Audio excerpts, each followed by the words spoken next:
সচিবালয় কার্যালয়ে অফিস করছেন প্রধানমন্ত্রী তারেক রহমান। সেখানে রয়েছেন আমাদের সহকর্মী সাইফুল রিপন। সরাসরি চলে যাচ্ছি তার কাছে।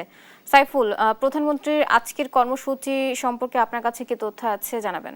সকাল 9:15 নাগাদ সচিবালয়ের যে কার্যালয় রয়েছে প্রধানমন্ত্রীর, সেখানে প্রবেশ করেছেন সরকার প্রধান তারেক রহমান এবং তারপর থেকেই কিন্তু ইতিমধ্যেই কয়েকটি বৈঠক অনুষ্ঠিত হয়েছে এবং প্রথমেই তিনি আনসার ও পিডিপির মহাপরিচালকের সাথে করেছেন এবং মোহাম্মদ মোতালেব সাজ্জাদ তার সাথে সাক্ষাৎ করে আনসার ও বিডিপির যে পরিস্থিতি এবং সবশেষ অবস্থা সম্পর্কে তিনি খোঁজ খবর নিয়েছেন এবং এই বাহিনীটির বিভিন্ন বিষয় নিয়ে তিনি গুরুত্বপূর্ণ দিক নির্দেশনা দিয়েছেন, এমনটা কিন্তু আমরা জানতে পেরেছি। এবং এর পরবর্তীতে বন ও পরিবেশ মন্ত্রণালয়ের সম্মানিত মন্ত্রী আব্দুল আওয়াল মিন্টু সহ মন্ত্রণালয়টির সচিবদের নিয়ে একটি বৈঠক অনুষ্ঠিত হচ্ছে।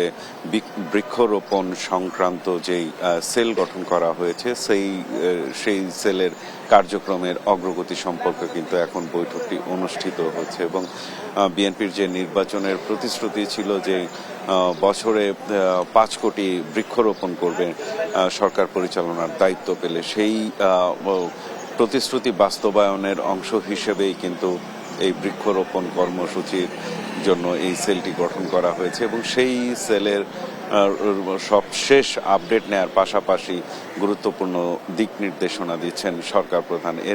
এছাড়াও কিন্তু আজকে আরও বেশ কয়েকটি বৈঠক অনুষ্ঠিত হবে। এরপরে সুরক্ষার বাংলাদেশ গঠনে যেই সেল গঠন করা হয়েছে দেশের মানুষের স্বাস্থ্য সেবা সুনিশ্চিত করার জন্য, সেই সেলের কার্যক্রমের অগ্রগতি কতটুকু সেটি জানার জন্য কিন্তু দুপুর 12টা নাগাদ একটি বৈঠক অনুষ্ঠিত হবে এবং সবশেষ বিএনপির যে নির্বাচনী প্রতিশ্রুতি কৃষক কার্ডের যেই কৃষক কার্ড